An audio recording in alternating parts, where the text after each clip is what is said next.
Now that we've overviewed the speech, I want to work through the actual rubric we're going to be using in the discussion of the informative speech itself.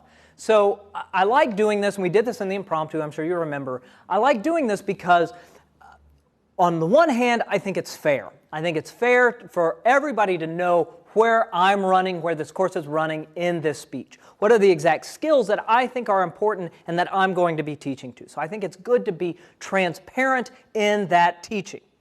I also think it's good as a learning strategy because it allows us to look at something like speaking to inform, which is a very broad category and can pop up in all sorts of different types of settings. But it allows us to look at that, but think about what are the constituent skills that build up to the larger whole.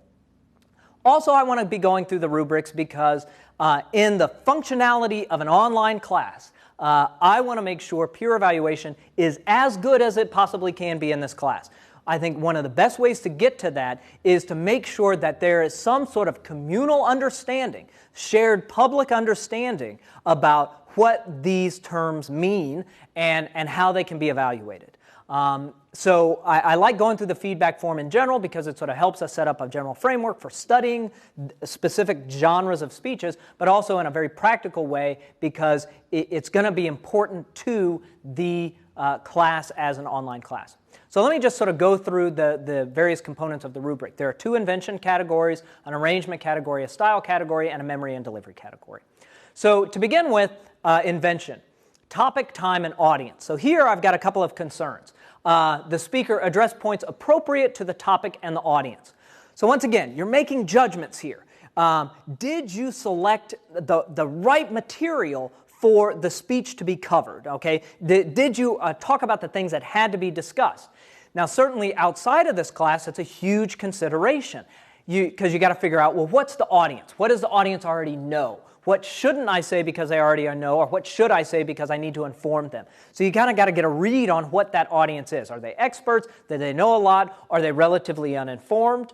Certainly we'll talk more about this, but in this class, your audience is the definition of a universal audience. And so you can assume a certain level of education, but you probably can't assume a lot of background knowledge with your topic. But so you're addressing points that are appropriate for the topic. Yeah, you covered the right stuff. And for the audience. Yeah, that's what we needed to hear.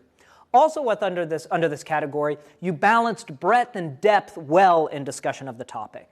So I mentioned this in the last lecture, sometimes people getting lost in the details without the larger sense of context, or sometimes people only talking about sort of the big ideas without providing a sense of evidence. So you can think about this sort of breadth and depth.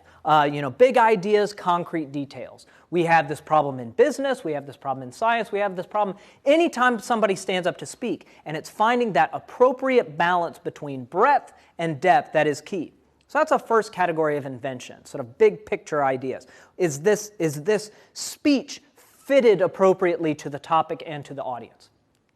Also under invention, we've got evidence and explanation. Because, I mean, that's what you're doing a lot in this speech, is you're informing us, so you're relying on evidence and your ability to explain it well. So in this, we're looking at, did the speaker include appropriate and varied evidence? So are you sort of looping in a number of different types of evidence? It's not 100% statistics, but you've got some statistics, some interesting narratives, a nice example. You're providing that audience with multiple pathways into your topic. So you've got a good variety of evidence. And then most importantly, you're using that evidence to explain the topic clearly and effectively. So the evidence isn't cluttering the ground of your speech. Rather, the evidence is really sharpening what's going on in your explanation of those ideas. Then we get to arrangement. Arrangement, once again, you've got to make a decision here. Did the speaker arrange the speech in a clear and logical manner? So since it's informing, we want sort of crystal clarity when it comes to this idea or these topics. So you have to make a decision about, and we'll talk to these, about what arrangement pattern, what way of structuring the speech is the most logical and accessible for an audience that doesn't know the topic well. Then we get into some of the sort of the nitty-gritty parts of arrangement. Did you orient the audience to the topic in the introduction clearly and effectively? So we did some stuff in the impromptu under or introductions. We're going to be talking more about introductions for an informative speech. They're probably more elaborate. They've got more going on in them, but it's really about sort of bringing that audience up to speed so they can follow along with what you're going to say. So introductions, orientations in the introduction. Transitions, did you transition between the main parts clearly and effectively? Conclusion, again, these are going to be bigger than they were in the impromptu, but did you conclude the speech appropriately and effectively? Then we get into style. So under style, did you use clear and accessible language? Was the very vocabulary that you used helping you convey information, or was it getting in the way? Did you demonstrate an understanding, a thorough understanding of the topic? Once again, this is sort of that credibility issue. Do you sound like you know what you're talking about? And I'm not here, by the way, I'm not saying in this class we focus merely on effective lying about one's expertise. That's not it at all. But I would say you must know what you're talking about, but that in and of itself may not be sufficient. You need to not only know what you're talking about, but you need to be able to look like you know what you're talking about. I don't want to say that you can look like you know what you're talking about without knowing what you're talking about. I don't think the inverse is true, or at least I certainly don't want to talk to it because it's hugely unethical. But I do want to say not only should you know what you're talking about, but it should look like it. So too with your sense of excitement. And again, I'll link to a number of TED Talks. But one of the things that you see in a lot of those TED Talks, and is perhaps pushed in those TED Talks, is very much performing your interest in it. And as a speaker, we do this all the time, right? So it's not enough to be interested in it. You have to look like it. And I think we can get at that through a study of imitation. I think we can get at being able to perform that sense of investment and excitement in a topic. Then we get into memory and delivery. Did you use notes effectively and appropriately? It's a more elaborate speech. It's fine that you use notes, but I want to make sure that you're not reading a manuscript, that you've developed notes that are helpful to you in order to present this. By the way, this is a 5 to 10 minute speech. You don't need notes for a 5 to 10 minute speech. Certainly you can prep something, refine it, and practice it such that you can do a 10-minute speech without ever looking at notes and not having to memorize it. That's doable. You have the mental capacity. Insofar as you were able to click a mouse and see this video, you can hold the 10-minute speech in your head.